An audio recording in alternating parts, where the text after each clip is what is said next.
네, 마켓리더의 특급 전략입니다. 어느덧 이제 5월도 다음 주면은 마지막 주를 맞게 되고요. 이제 6월 지나게 되면은 1년도 반이 지나갑니다. 상반기는 지나가고 그러면 결국엔 또 우리는 하반기를 준비해야 되는 시점입니다. 하반기 시장을 미리 그려보는 코너를 마련했고요.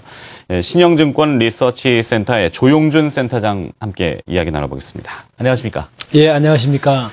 자, 시장은 뭐 눈이 오나 비가 오나 개장을 하기 마련입니다. 홍콩은 그렇습니다. 비가 많이 오면은 휴장을 간혹 하는 경우도 있고, 예. 그렇죠? 근데 우리는 날씨에 관계없이 계속 예. 준비를 해야 되는데 요즘 준비하기가 만만치가 않습니다. 계속 변수들이 나오고 변동성이 있어요. 너무 커져 있습니다. 그렇죠. 자, 하반기 주목해야 될 변수 3가지라는 리포트를 내셨는데요. 예, 예. 어떤 내용들일까요?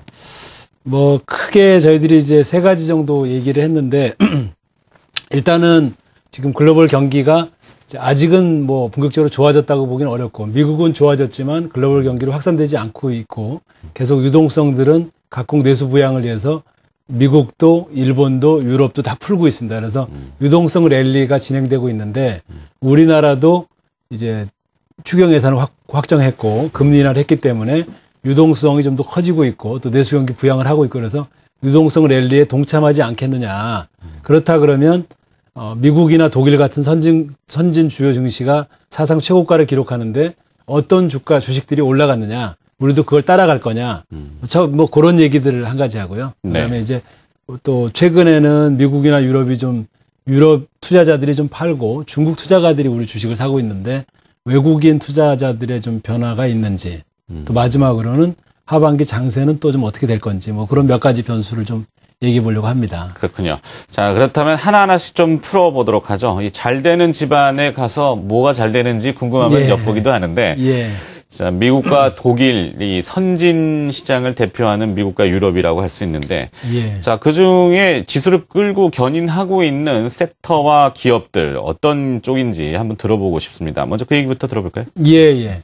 미국 다우가 이제 사상 최고치를 연일 갱신하고 있고, 뭐, 지금도 고점에서 계속 이제, 뭐, 이렇게 왔다 갔다 하는데요. 지난 1년 기준으로 가장 다우 30 중에서 뭐가 많이 올랐나 보니까, 저희들이 BOA더라고요. 그러니까. 뱅크 오브 아메리카. 예, 그렇죠. 뱅크 오브 아메리카. 은행주입니다. 그래서, 그리고 또 하나, 상위 수익률 탑5를 저희들이 정리해 보니까, 은행주가 또 하나 있어요. 금융주가, JP모간.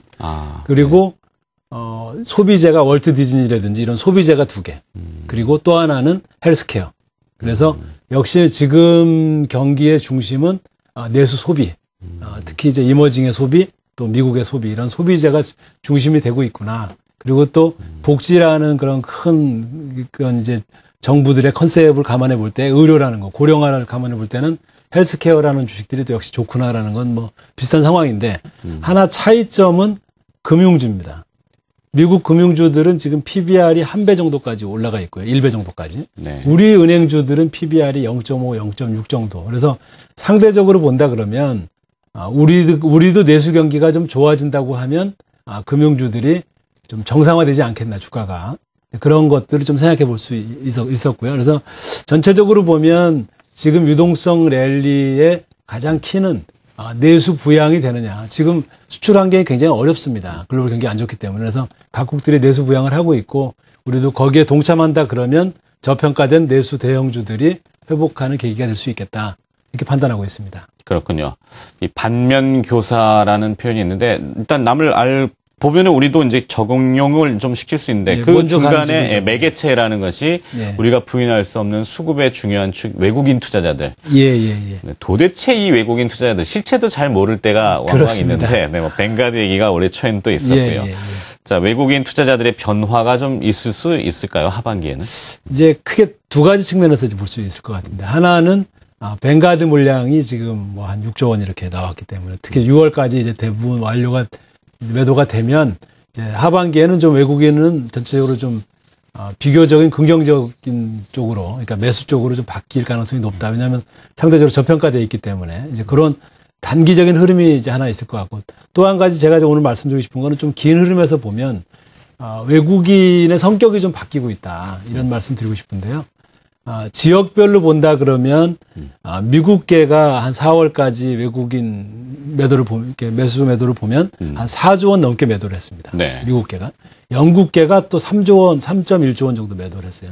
그래서 미영이 7조 원 넘게 매도를 했는데 재밌는 것은 중국계 자금이 2조 원 정도를 순매수를 했어요. 네. 굉장히 좀 특이한 상황이죠. 그래서 저도 그 얘기를 많이 들었습니다. 우리나라에서 중국계가 그동안 매수가 거의 없었는데 뭐 중국이라는 데가 해외 투자 별로 안 하는 데인데 지금까지 중국이 총 우리나라 주식을 산 게 8조 원밖에 안 됩니다. 근데 올해 한 분기 만에 2조 원을 샀어요.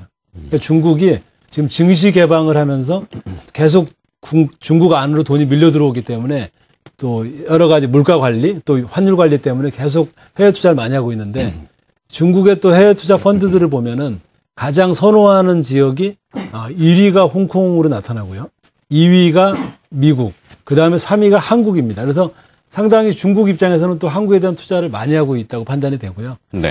이제 전체적으로 본다 그러면 우리 주식을 외국인이 갖고 있는 것이 총 한 400주 정도 되거든요. 근데 미국계가 뭐 40% 그러면 150조에서 200조 가까이 갖고 있다고 본다 그러면 중국계가 장기적으로는 100조 가까이 살 수 있다. 근데 지금 산 게 8조 원이기 때문에 길게 본다 그러면 중국계 투자 자금이 향후 우리 시장에 굉장한 매수 세력으로 순매수 세력으로 등장할 수 있고 그렇다 그러면 중국계 자금들이 어떤 주식을 주로 사고 있는지 또 우리가 실제로 우리 지분율이 40% 가까이 되기 때문에 일본은 외국인 지분율이 28%입니다. 역으로 얘기하면 우리 지분율은 전체적으로는 좀 줄어들 수밖에 없는 상황이고 또 중국계는 좀 늘어날 수밖에 없는 상황이고 그래서 조금 외국인의 성격 변화를 저희가 보고 그것을 좀 대처해 나가야 되지 않나 투자가들이 네. 그런 생각 좀 해봤습니다. 굉장히 와닿습니다. 색다른 분석이긴 한데 아주 그 중심이 있는데 저도 이제 시장에 이렇게 있으면은 중국계 자금 이야기 하시지 않습니까? 예. 일부 기업들은 이제 그 IT 관련 기업들 보면은 주가가 많이 오르고 실적을 반영했는데 예. 그것을 기관 투자자 일부에서는 그 대차 주식을 빌려갖고 공매도를 하는데 예. 빌려주는 쪽이 대부분 중국계 자금 쪽이라고 하는데 예. 결국에는 이 주가가 만약에 더 올라가게 되면 이게 오버슈팅으로 어떻게 보면 숏스탑이라고 하죠. 주가가 그렇게 될 수도 있다라는 생각을 한번 해봤는데 요즘 중국계 자금 이야기가 워낙 많이 나와서 예, 워낙 유동성들이 뭐 그렇군요. 뭐 왕서방이라고 하는 뭐 비하하는 것은 절대 아닙니다. 예, 그렇게 또 대변이 되니까. 네. 예. 자, 그렇다면은 이제 뭐 미국 얘기도 했었고 뭐 중국, 독일 뭐 왔다 갔다 해봤는데 우리의 대응 자세 이것이 중요하지 않겠습니까? 하반기에 우리는 무엇을 준비해봐야 되겠습니까? 사실은 뭐 글로벌 경제가 어떻게 보면 이제 큰 틀에서 하나로 움직이고 있고 금융시장은 더 영향을 받고 그렇습니다만은 지금 저희들 장세를 본다 그러면 우리도 글로벌 유동성 장세에 지금 이제 뒤늦게 조금 늦었지만 동참을 하고 있는 상황이고 그 추세는 저희들은 3분기까지는 지속되지 않겠나. 근데 지금 그러니까 그저께도 이제 발표가 됐습니다만은 FOMC 미국 연준에서 계속 출구 전략에 대한 얘기들이 논의가 되고 있기 때문에 저희들이 빠르면 4분기 정도에는 출구 전략 논의가 좀 진행되지 않겠나. 물론 4분기 정도. 예, 물론 금리 인상은 내년 상반기까지는 없을 겁니다. 네. 하지만 뭐 MBS 같은 여러 가지 이제 그 양적 완화를 했던 부분들을 좀 축소해 나가는 그런 작업들은 진행될 수밖에 없지 않느냐. 지금 이제 테일러 준칙이라든지 미 연준이 기준으로 삼고 있는 실업률과 물가를 생각해 볼 때는 실업률이 많이 떨어진 상태고 또 물가에 대한 부담도 생길 수 있기 때문에 어느 정도 경기 회복은 이미 가시적이거든요. 그렇다고 본다면 4분기부터는 어느 정도의 출구 전략에 대한 논의는 본격화가 되네. 그게 실시되든 안 되든 간에 본격화되는 거는 논의 자체가 피할 수 없다.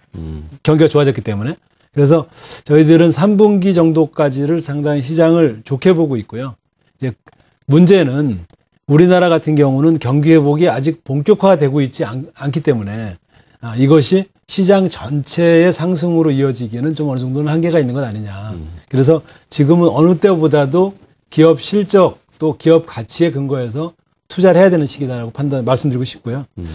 결과적으로 말씀드려 보면 지금은 기업 종목의 사이즈 뭐 지금 많은 분들이 중소형주장이냐 뭐 코스닥장이냐 네. 대형주가 반등하느냐 이걸 많이 물어보시는데 그렇죠. 그거보다는 사이즈보다는 개별 기업들 또 업종들 그래서 저희들이 하반기에 지금 기업 가치를 기준으로 볼 때 또 작년 하반기 대비 기업이익이 좋아지는 부분 증가하는 부분을 기준으로 볼 때는 일단 삼성전자와 IT 그리고 은행 그리고 금융주 또 건설주 정유 이런 내수 대형주들이 상대적으로는 좀 장기적으로 좀 유망하지 않겠나. 그래서 그런 쪽을 좀 생각을 해보고 있습니다. 그렇군요.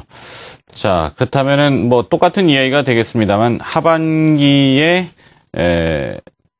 점진적으로 이제 개선될 것이다. 근데 전체가 다 보기엔 좀 어렵고 섹터를 좀 구분해서 이렇게 봐야 될 것 같은데. 예. 자, 그러면 이 상반기 시장률의 수익률 제고를 위해 필요한 전략 포인트, 하반기죠, 하반기. 어떻게 좀 잡아야 되는지 구체적인 것이 조금 필요할 것 같은데요. 사실 종목을 언급하시지는 않지 않습니까? 네, 그러면 조금 뭐 힌트라도 좀 더 주셨으면 좋겠는데. 그래서 뭐 지금 말씀드린 것처럼 지금 지난 5년간을 저희들이 보면 엔고라는 상당히 좀 유리한, 우리나라 유리한, 수출 환경 유리한 상황이었기 때문에 삼성전자라든지 현대자동차라든지 또 많은 수출주들이 우리 경기를 이끌어갔어요. 그래서 내수 경기가 좀 안 좋았습니다만 우리 경기가 그렇게 나쁘지는 않은 그런 상태로 유지가 되어 왔는데 지금은 정반대의 상황이죠. 엔저가 기조적으로 진행이 됐고 물론 뭐 어제 오늘은 좀 또 여러 가지 그러니까 반락이죠. 엔화가치 다시 좀 약간 상승하고 있습니다만 어쨌든 저희들이 생각할 때는 기조적으로 연말까지는 엔저는 좀 진행되지 않겠나 이렇게 본다 그러면 지난 5년과는 정반대로 수출 환경이 안 좋아진 상황이기 때문에 저희들은 수출 환경이 안 좋아지면 안 좋아질수록 정부에서는 내수를 부양할 수밖에 없는 그런 상황이다. 그리고 내수 자체가 더 나빠지기는 어려운 좀 그런 상황으로 좀 가고 있기 때문에 충분히 저평가되어 있는 내수 관련 우량주들은 좀 집중할 필요가 있지 않나 이렇게 판단하고 있습니다. 네. 이제 업종은 아까 말씀드린 이제 그런 그렇죠. 그래서 보통 얘기하는 게 이제 자산 가치를 많이 얘기하는데 뭐 PBR 이야기도 관련성이 있나요? 그럼요. 그래서 기업 가치를 얘기할 때 저는 주식을 볼 때는 일단 기업 가치를 봤으면 좋겠고 그 다음에 기업 이익이 얼마나 좋아지느냐. 그러니까 이제 기업 가치라 그러면 순자산 가치겠죠. 네. 그래서 지금 내수 관련 대형주들이 내수 경기가 몇 년째 계속 안 좋아지다 보니까 순자산 가치, PBR이 0.5배, 뭐 0.7배, 0.6배 이런 그러니까 한 배 이하로 기업 가치보다도 훨씬 더 저평가되어 있는 상황이죠. 네. 그래서 길게 보면 상당히 좋은 이제 투자 기회가 될 수 있다 이렇게 말씀드리고 싶습니다. 알겠습니다. 마켓리더의 특급 전략이었습니다. 올해 하반기에 주목해야 될 시장의 변수 3가지와 그에 맞는 또 맞춤 투자 전략 이렇게 제시를 해주셨습니다. 신영증권 리서치 센터의 조용준 센터장이 수고해 주셨습니다. 고맙습니다. 예, 감사합니다.